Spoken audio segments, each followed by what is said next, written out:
Ella was halfway through her egg roll and noodles when fate showed up in the form of a crinkly plastic wrapper. She and her mom were sitting in their usual booth at Yoon Garden, the only Chinese restaurant in town that still gave you actual cloth napkins and fortune cookies that didn't taste like cardboard. Ella cracked hers open with a dramatic snap, crumbs flying everywhere. Its message intrigued her. "Take a chance, you might surprise yourself." She read it once, then again. "Huh," she said, holding it up like it might start glowing. "Interesting." Her mom took a sip of tea. "What's it say?" Ella grinned. "Apparently, I need to start being way more dramatic."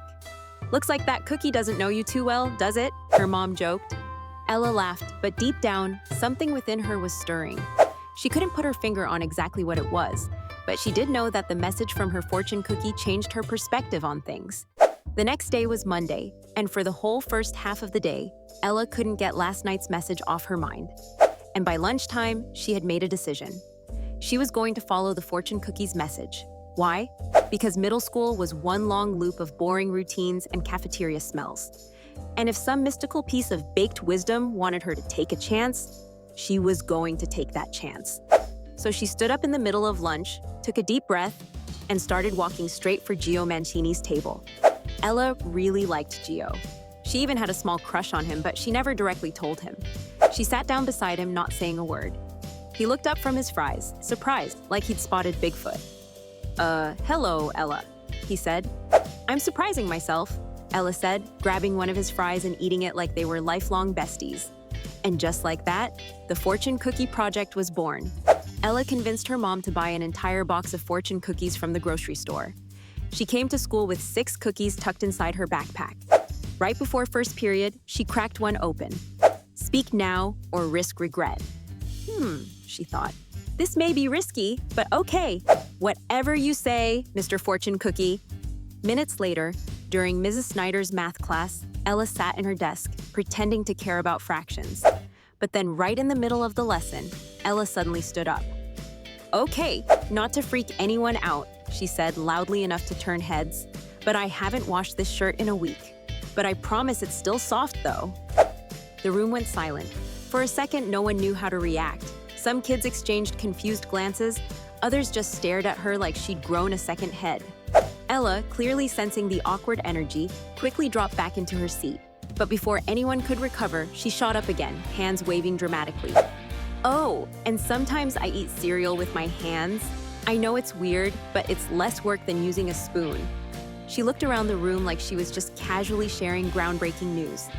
The class was now fully uncomfortable, with a few kids glancing around as if waiting for a rescue. Mrs. Snyder cleared her throat. "I'm sure we are all enlightened on this revelation," she said, raising an eyebrow. "But Ella, please raise your hand before speaking, and keep the focus on today's lesson, fractions." Ella nodded seriously. "Right, fractions. Got it." She sank back down into her seat, and the rest of the class went back to pretending like they weren't mentally trying to forget the past 60 seconds. At lunch, Ella cracked open another cookie.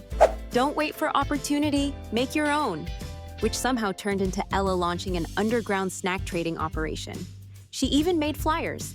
By 12:15 p.m., the entire 5th grade knew she was swapping granola bars for Gushers at table 3.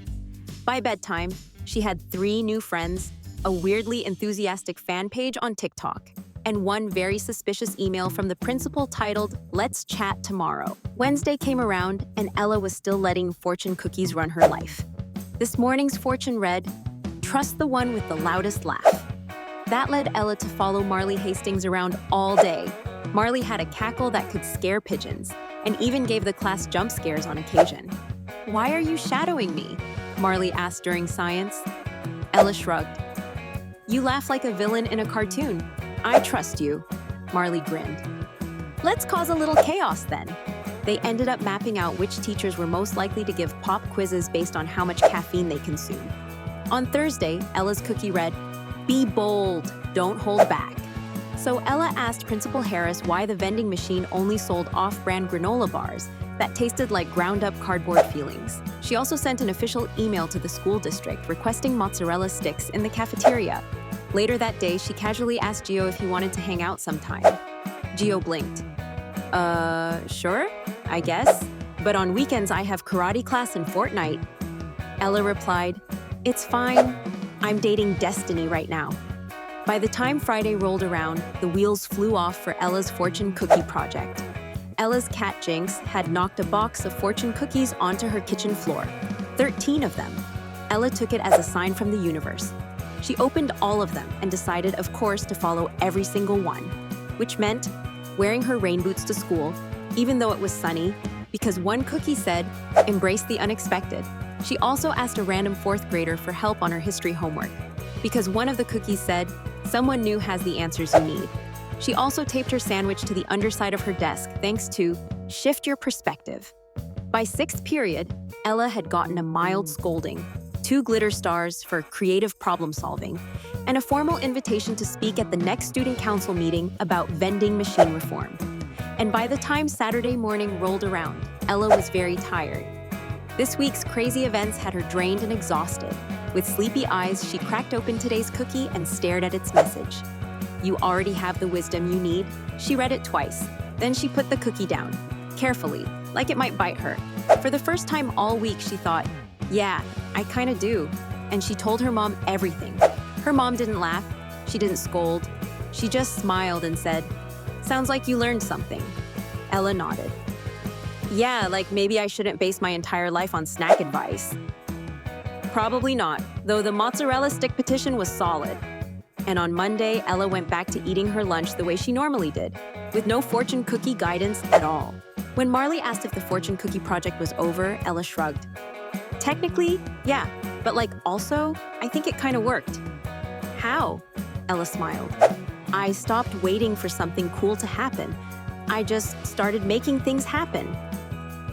And then she handed out free string cheese from a fanny pack like a legend. Ella learned a very valuable lesson that day. You don't need a cookie to tell you what to do. You already know when to be bold, when to be weird, and when to be you. Sometimes you just need a little nudge and maybe a side of lo mein.